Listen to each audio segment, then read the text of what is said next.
Assalamualaikum warahmatullahi wabarakatuh. Salam jumpa buat matematik lovers dimanapun kalian berada.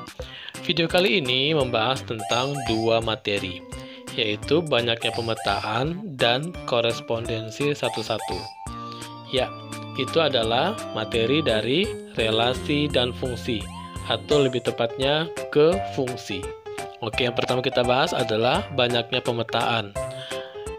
Misalkan banyaknya anggota himpunan A adalah NA dan banyaknya anggota himpunan B adalah NB.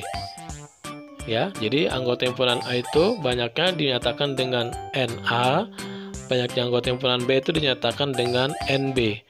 Maka untuk mengetahui banyaknya fungsi itu sama dengan pemetaan ya. Jadi untuk menyatakan banyaknya fungsi yang mungkin adalah yang pertama, banyak fungsi dari A ke B, artinya banyaknya fungsi atau pemetaan dari himpunan A ke himpunan B, rumusnya adalah NB pangkat NA. Ya, sekali lagi, banyak fungsi atau pemetaan dari anggota himpunan A ke himpunan B adalah banyaknya anggota himpunan B pangkat banyaknya anggota himpunan A. Nah, untuk yang kedua, banyak fungsi dari B ke A atau banyaknya fungsi atau pemetaan dari himpunan B ke himpunan A adalah jumlah anggota himpunan A atau banyaknya anggota himpunan A dipangkatkan dengan jumlah atau banyaknya anggota himpunan B. Ya. Nah, jadi ingat kalau misalnya A ke B berarti NB pangkat NA. NB pangkat NA. Nah, kalau misalnya dari B ke A berarti NA pangkat NB. NA pangkat NB. Ya, seperti itu. Jangan sampai terbalik ya. Sekali lagi, A ke B berarti NB pangkat NA. B ke A berarti NA pangkat NB. Oke. Contoh soal nomor 1. Diketahui himpunan P 1, 2, 3. Itu anggotanya ya. Anggota himpunan P-nya 1, 2, 3. Dan himpunan Q anggotanya adalah A dan B. Tentukan banyak yang A, banyak fungsi himpunan P ke himpunan Q. Yang B, banyak fungsi himpunan Q ke himpunan P. Ya, jadi banyaknya fungsi atau pemetaan yang terjadi dari himpunan P ke himpunan Q itu untuk yang A. Kalau yang B-nya banyaknya fungsi atau pemetaan dari himpunan Q ke himpunan P itu berbeda ya. Ya. Oke, kita jawab sekarang. Kita jawab yang A, P ke Q. Berarti NQ pangkat NP. Ya, nah otomatis harus ditahu dulu NP-nya berapa, NQ-nya berapa, ya. Oke, sekarang NP berarti lihat jumlah anggota himpunan P. Ini himpunan P-nya jumlahnya ada berapa? 1, 2, 3. 1, 2, 3 berarti jumlahnya ada 3. Ya, sekarang NQ berarti jumlah anggota himpunan Q. AB berarti ada 1, 2. Berarti ada 2 jumlah anggota himpunan Q. Nah, berarti untuk menjawabnya yang A, himpunan P ke himpunan Q, berarti di sini Q berarti NQ pangkat NP. Sama dengan NQ-nya berapa? 2. 2 pangkat 3. NP-nya kan 3 ya. Nah, 2 pangkat 3 itu berarti perkalian 2 sebanyak 3 kali. 2 kali 2, 4. 4 kali 2, 8. Berarti hasilnya adalah 8. Nah, jadi banyaknya pemetaan yang mungkin terjadi dari himpunan P ke himpunan Q adalah sebanyak 8 macam. Nanti kita jabarkan satu persatu. Ini kita menggunakan rumusnya terlebih dahulu. Ya, nanti kita jabarkan satu persatu. Nah, sekarang bagaimana kalau misalnya dari himpunan Q ke himpunan P? Nah, berarti NP pangkat N Q. Sama dengan NP-nya berapa? 3 pangkat 2. Nah, 3 pangkat 2 berarti 9 ya. Karena 3 kali 3, 9. Berarti ada 9 fungsi atau pemetaan yang mungkin terjadi.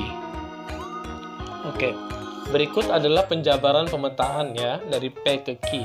Kalau tadi kita sudah mencari pemetaan atau banyak pemetaan atau banyaknya fungsi dari himpunan P ke himpunan Q itu sebanyak 8, berikut adalah penjabarannya ya. Kita jabarkan. Ada 8 kemungkinan pemetaan atau fungsi yang terjadi dari himpunan P ke himpunan Q ya. Anggota himpunan P ada 3, himpunan Q-nya ada 2. Nah, di sini P ke Q, berarti di sini P, di sini Q ya. P Q, P ke Q, P ke Q, P ke Q. Nah, seperti itu ya. Berbeda nanti kalau misalnya penjabaran pemetaan untuk Q ke P, berarti di sebelah kiri kalian itu, kirinya adalah Q, sebelah kanannya adalah P. Kalau misalnya pemetaannya dari Q ke P ya. Nah, sekarang penjabaran pemetaan untuk P ke Q atau himpunan P ke Q ya. Oke, yang pertama bentuknya seperti ini. Nah, ingat ya, pemetaan itu atau fungsi itu, semua anggota himpunan P itu harus memilih semua dan memilihnya cuma satu di Q ya, tidak boleh bercabang atau tidak boleh memilih lebih daripada satu, atau ada juga yang tidak boleh tidak memilih, harus memilih semua ya. Nah, jadi ini sudah yang pertama. Terus bentuk yang kedua adalah seperti ini.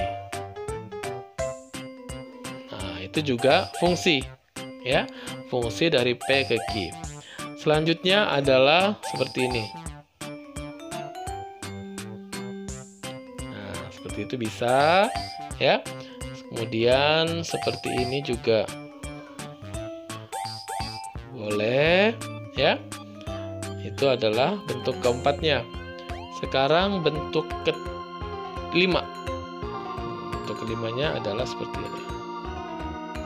Kayak gini bisa ya, tidak ada yang sama ya.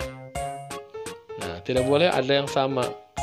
Kalau misalnya ada yang sama, berarti salah satu aja yang dihitung ya. Oke, selanjutnya seperti ini. Tidak ada yang sama ya. Nah, sekarang seperti ini.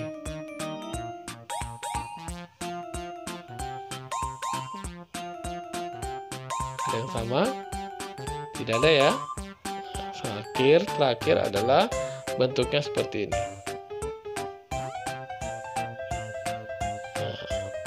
Gitu ya. Nah, sekarang kalian lihat, kalau misalnya ada yang sama, silakan komen di bawah video ini ya. Berarti ada sedikit kekhilafan. Tapi saya lihat di sini sudah tidak ada yang sama ya. Berarti pas untuk penjabaran pemetaan dari P ke Q sebanyak 8 pemetaan atau fungsi yang mungkin terjadi ya. Seperti ini.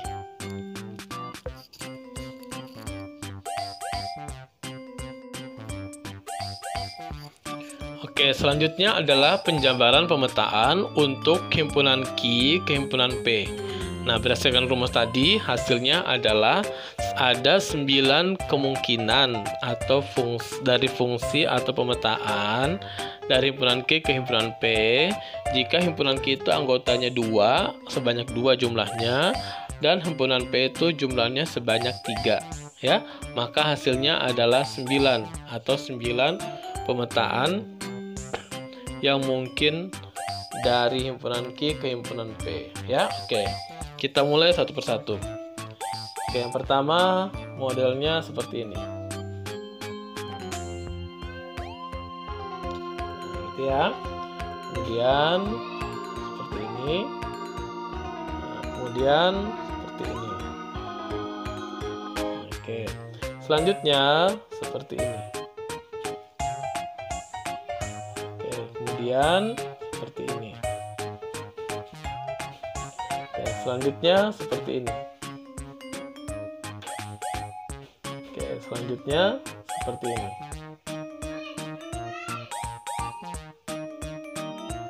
pencarian seperti ini.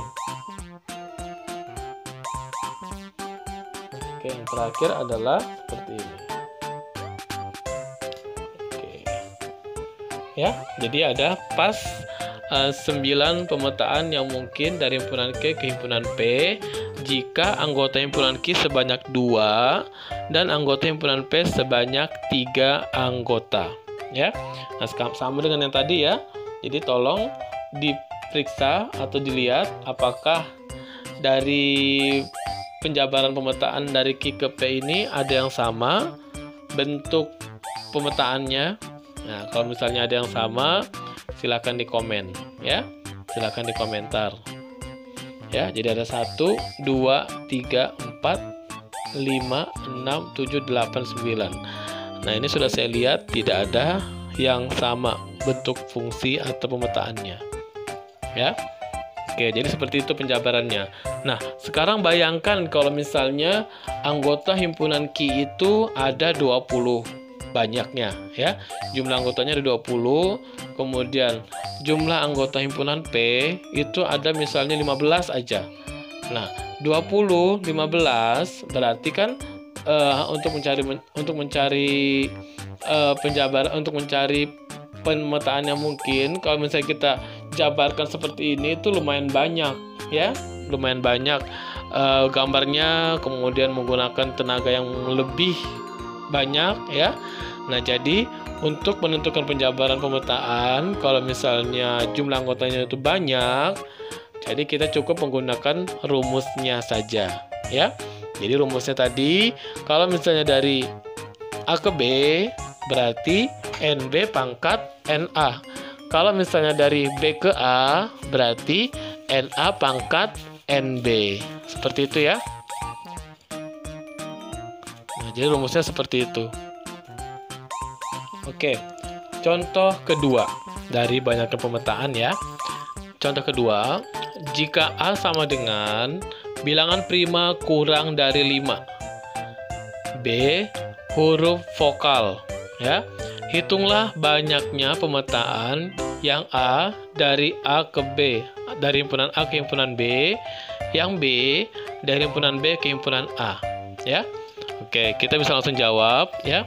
Pertama-tama kita harus menentukan dulu jumlah dari anggota masing-masing, yaitu jumlah anggota himpunan A berapa dan jumlah anggota himpunan B berapa ya. Oke, sekarang kita lihat himpunan A dulu. Himpunan A. Himpunan A itu adalah bilangan prima kurang dari 5. Nah, berarti sebelum kalian menentukan anggotanya, kalian harus tahu dulu bilangan prima itu apa saja. Kemudian dibatasi sampai 5. Karena di sini kan kurang dari 5. Berarti batasnya adalah 5. Apakah 5 masuk? Nah, 5 itu tidak masuk ya, karena di sini kurang dari. Kurang dari berarti 5 tidak masuk. Kecuali kalau misalnya pernyataannya bilangan prima kurang dari sama dengan 5. Nah, berarti 5-nya termasuk sebagai anggota himpunan A. Tapi karena di sini kurang dari 5 aja, berarti 5 tidak masuk. Nah, sekarang bilangan prima itu apa aja? Bilangan prima itu adalah, kita tulis di bawah aja ya. Bilangan prima adalah bilangan yang tidak bisa dibagi dengan bilangan lain kecuali bilangan 1 dan bilangan itu sendiri ya. Oke, seperti itu pengertian bilangan prima. Nah, anggotanya apa saja? Anggotanya adalah 2, 3, 5, 7, 9. Apakah 9 masuk? Tidak ya? Ya, jadi 9 itu tidak masuk sebagai anggota. Nah, jadi 7, 9 lewat, 11. 11, 13 masuk? Ya, 13 masuk ya sebagai anggota bilangan prima ya. Dan seterusnya. Nah, karena pernyataannya bilangan prima kurang dari 5 berarti dibatasin. Ini kan 2, 3, 5, 7. Berarti anggotanya hanya sampai 2 dan 3 saja. 5 tidak masuk. Berarti anggotanya ditulis pada himpunan A adalah 2 dan 3.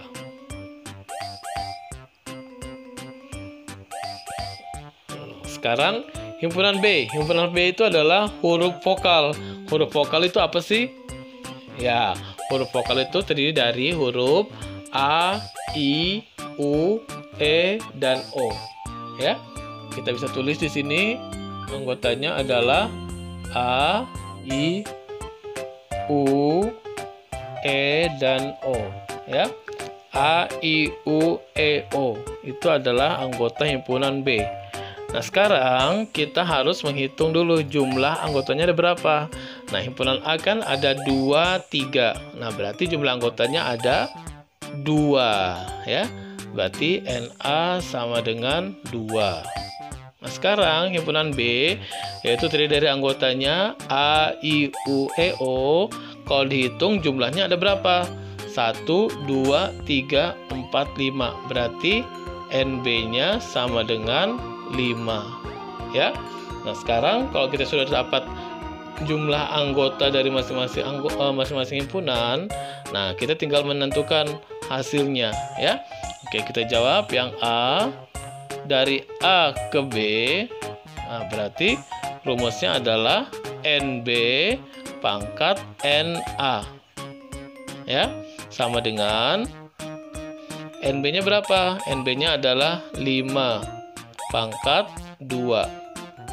Nah, 5 pangkat 2 berarti 5 kali 5, 25. Nah, sekarang yang B. Dari B ke A. Berarti NA pangkat NB. Sama dengan NA-nya berapa? 2 pangkat 5. Nah, 2 pangkat 5 itu berarti perkalian 2 sebanyak 5 kali. 2 kali 2, 4. 4 kali 2, 8. 8 kali 2, 16. 16 kali 2, 32. Nah, jadi untuk menentukan, jadi banyaknya pemetaan yang mungkin dari A ke B sebanyak 25 pemetaan atau fungsi. Dari B ke A itu sebanyak 32 pemetaan atau fungsi yang ya. Materi berikutnya adalah mengenai korespondensi satu-satu, ya. Oke, pengertiannya dulu. Misalkan diketahui himpunan A dan himpunan B. Jika setiap anggota himpunan A dipasangkan dengan tepat satu anggota himpunan B dan setiap anggota himpunan B dipasangkan dengan tepat satu anggota himpunan A, maka dikatakan himpunan A berkorespondensi satu-satu dengan himpunan B. Nah, jadi jumlah anggota himpunan A itu harus sama dengan jumlah anggota himpunan B. Itu adalah syarat untuk korespondensi satu-satu, ya, karena dia tepat anggota himpunan A itu memilih semua di anggota himpunan B, dan himpunan B itu tidak boleh ada yang tidak dipilih, harus juga dipilih semua.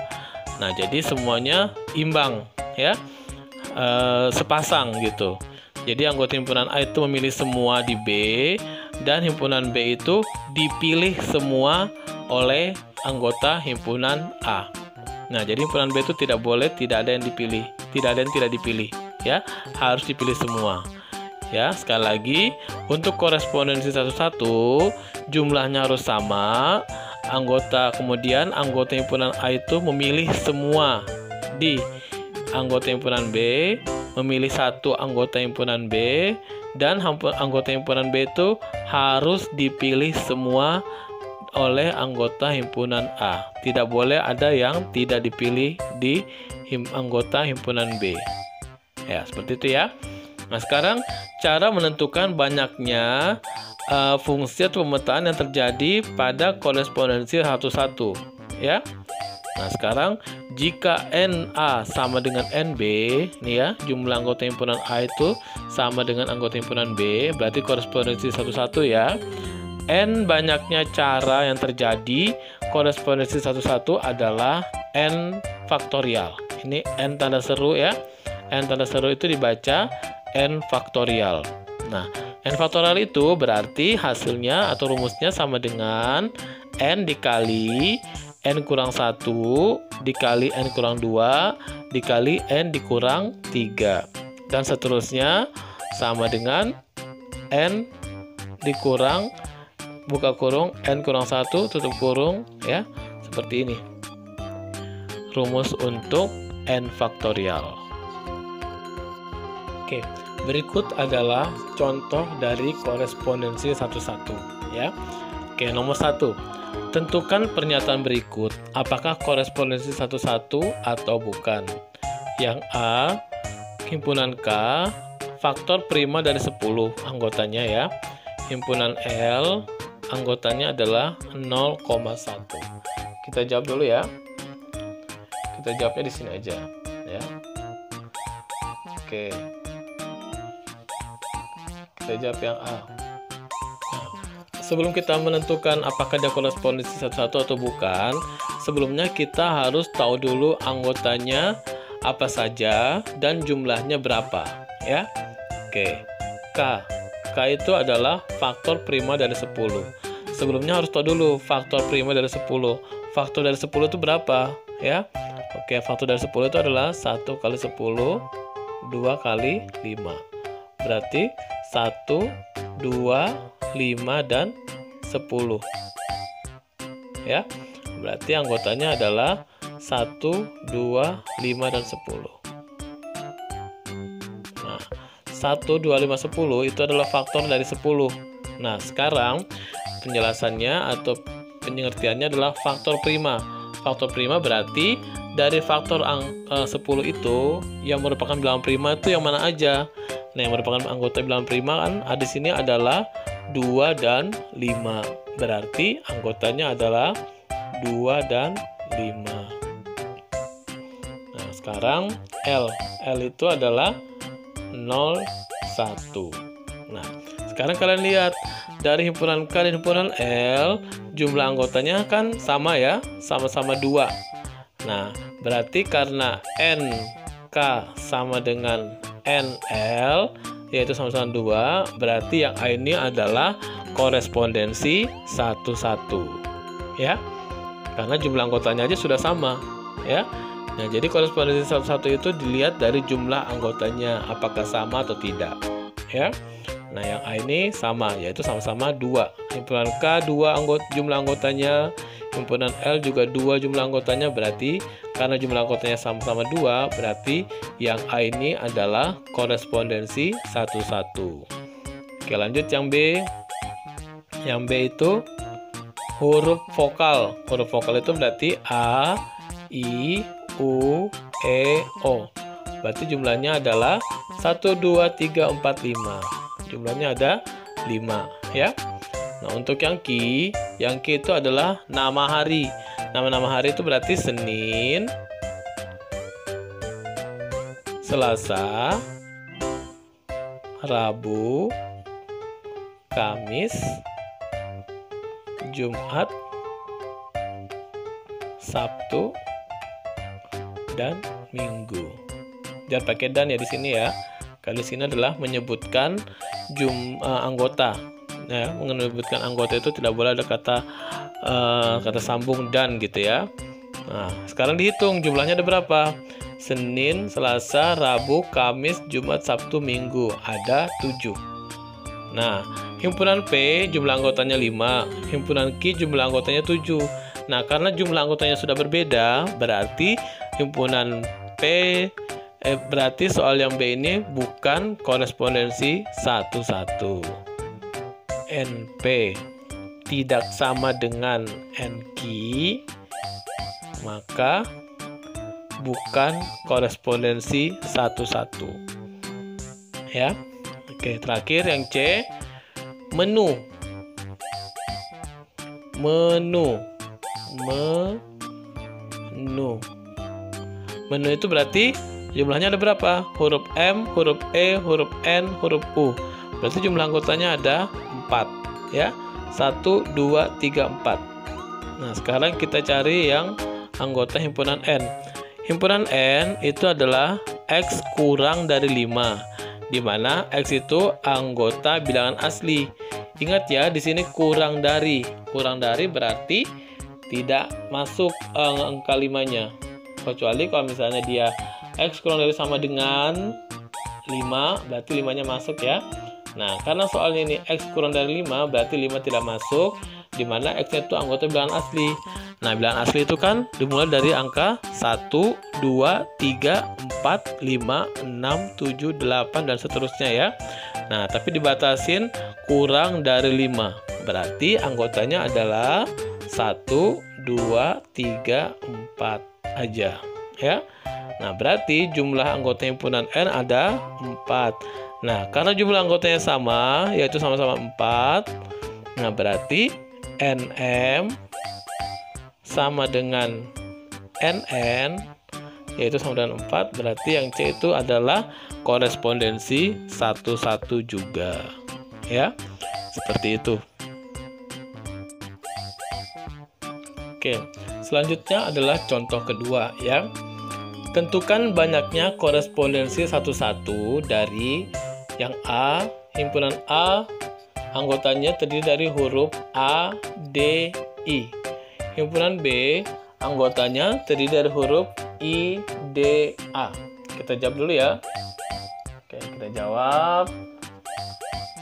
Yang A, NA itu sama dengan berapa jumlahnya? 3. NB sama dengan 3. Berarti kan sama-sama 3 ya. Nah, berarti untuk menentukan banyaknya korespondensi 11, yaitu kita tulis 3 faktorial. Karena jumlah anggotanya ada 3, yaitu kita buat 3 faktorial. 3 faktorial itu sama dengan 3 dikali 2 kali 1. 3 kali 2, 6. 6 kali 1, 6. Berarti korespondensi 11 yang mungkin terjadi adalah 6. Ya. 6 korespondensi 11. Ya. Oke, selanjutnya yang B. Yang B itu V-nya terdiri dari huruf C, I, N, T, A. 1, 2, 3, 4, 5. Berarti NV-nya adalah 5. Kemudian NW-nya Angel, A-N-G-E-L, Angel, berarti ada 5 juga. Berarti ini adalah 5 faktorial. Berarti sama dengan 5 kali 4 kali 3 kali 2 kali 1. Nah, 5 kali 4, 20. 20 kali 3, 60. 60 kali 2, 120. Berarti korespondensi 11 yang terjadi jika jumlah anggotanya masing-masing 5, berarti sebanyak 120 korespondensi 11-nya yang terbentuk ya. 120. 5 kali 4, 20. 20 kali 3, 60. 60 kali 2, 120. 120 kali 1, 120 ya. Oke, lanjut yang C. Yang C itu adalah NS sama dengan NT sama dengan 10. Nah, berarti jumlah anggotanya sama ya. Anggota himpunan S sama anggota himpunan T sama jumlahnya, yaitu 10. Berarti kita langsung tulis 10 faktorial. Berarti 10 kali 9 kali 8 kali 7 kali 6 kali 5 kali 4 kali 3 kali 2 kali 1 ya. Oke, sekarang kita hitung 10 dikali 9 dikali 8 dikali 7 dikali 6 kali 5 dikali 4 kali 3 kali 2 kali 1, hasilnya adalah 3.628.800. 3.628.800 ya, banyak ya. Nah, jadi seperti itu. Kalau misalnya ditanya banyaknya korespondensi 11 dari masing-masing soal yang ditanyakan ya. Nah, sekarang kita coba untuk mencari, kita lihat yang A aja ya. Kita lihat yang A aja. Bagaimana sih korespondensi 11 yang terjadi jika ada 3 anggota ya. Ini dihitung berdasarkan rumus sebanyak 6 korespondensi 11 ya. Kita coba mencarinya. 1, 2, 3, 4, 5, 6 ya. 1, 2, 3, A, B, C, 1, 2, 3, A, B, C, 1, 2, 3, A, B, C, 1, 2, 3, A, B, C, 1, 2, 3, A, B, C, 1, 2, 3, A, B, C. Nah, jadi kita ambil aja contohnya seperti ini ya. Tidak pakai soal yang Adi dan Ida ya. Kita pakai ini aja, sama aja ya. Yang penting kan jumlah anggotanya sama. Ini 3, ini 3 ya. Oke, sekarang kita mencari, kita tentukan dulu. Oke, ini 1 ya, 2, 3, kemudian 4, 5,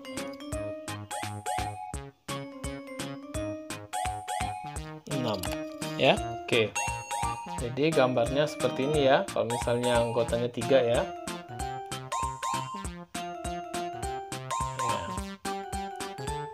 Oke, demikian dulu penjelasan dari saya untuk materi kali ini.